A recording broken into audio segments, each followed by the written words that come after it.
Is it a fall? Is it a fall?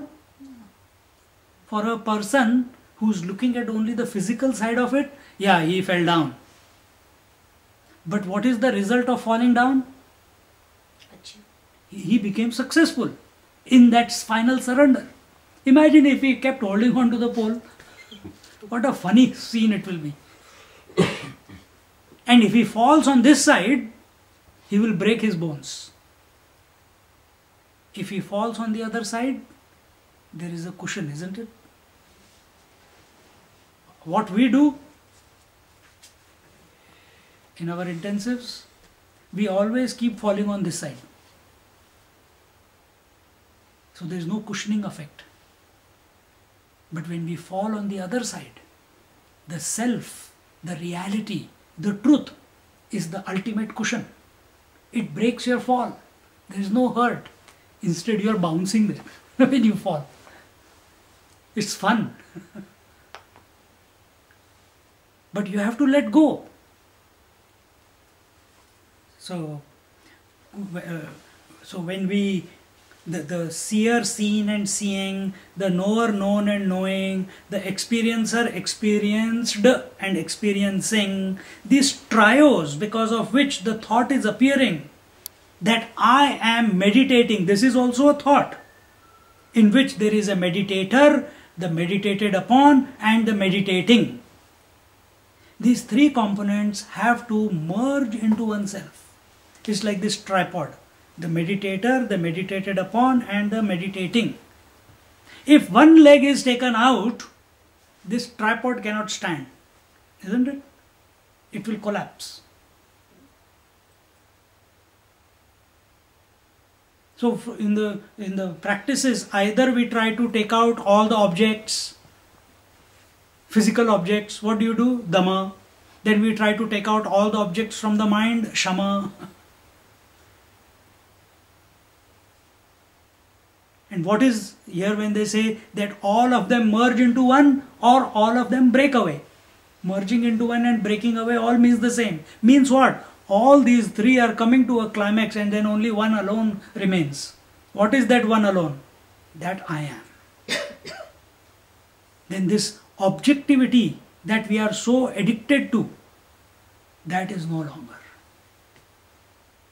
That I am meditating upon something, that is no longer there.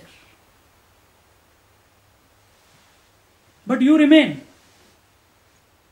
So when the mind is empty, and if you can keep the sleep away from yourself, from your mind, and remain awake in meditation,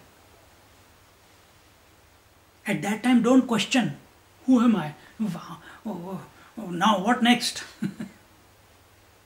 Majority of us go through that. Understand, the one who's observing that nothing is coming up in the mind, the witness, that witness itself is the truth. But when will that witness become aware of itself? Only when everything in the mind becomes purified. Purified means when enough thrust has been created, enough energy has been accumulated, so that now you can sustain, like we have now sustained attention on the world, that the world is real. When we have sustained attention on the self, that the self is the reality. I don't want to go out into the world. And if the question to your mind is coming, then how will we do our duties? Then you are not fit for coming to this class. Please go.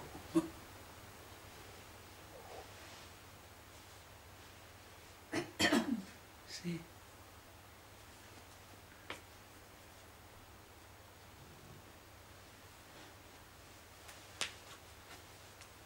Until and unless we do not give up what is false, what is unreal, we cannot hold on to what is real.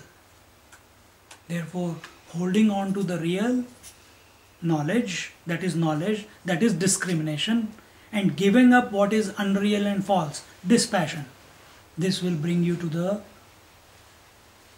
state of fearlessness, and state of fearlessness, this fear will be there till the end. Don't think that studying one scripture, coming to one satsang, the fear will leave you. Till the end it will be there with you, depending upon what you have given importance to in your life. You don't know what is lurking in your mind. Deep in meditation, they will come. Those things will come up. Your deepest fears, your deepest guilts. And the only time, the only way you can overcome those fears is not by thinking about those fears. Because fear is not fear. Fear is about something, isn't it? Fear is about if my cat will have an accident. Right now the fear is that the cat will get pregnant. If she gets pregnant, we are in trouble. That is our fear. So we don't allow her to go. Imagine 8 of them running around the house. It will be nice in one way, but at the same time, too much hassle. So fear is always about something or someone. Isn't it?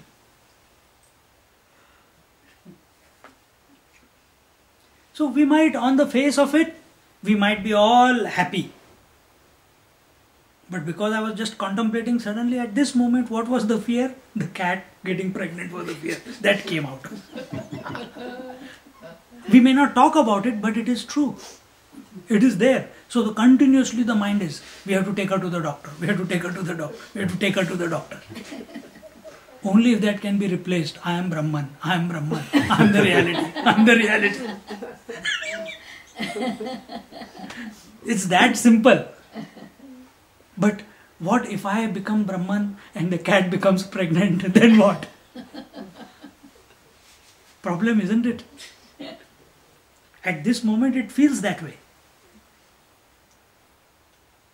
But till that matter is not put to rest. See, if you concentrate on the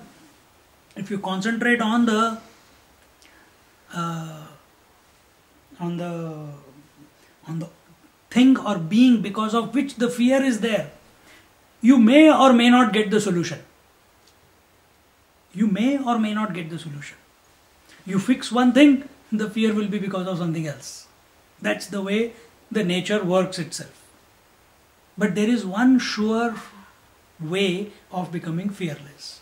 Instead of, when you are on the deep in meditation, if because of something the fear comes about, instead of finding, oh, I must deal with this, don't spend your energy trying to deal with it. You can never deal with it. All you can do is shift your attention from that fear to the witness, to the truth, or to something which is neutral. What is neutral? Breath. Come back to the breath, or come back to Om, or come back to the self. In that process of dropping that because of which the fear is coming and shifting the attention of the mind to that, hey, what am I afraid of that for? That is a part of the world. My contemplation is only on the truth, not on the untruth. Shift the attention. It may lurk for some time, but eventually it will go away. Like a small child, he is sleepy, he is getting tired, he is cranky.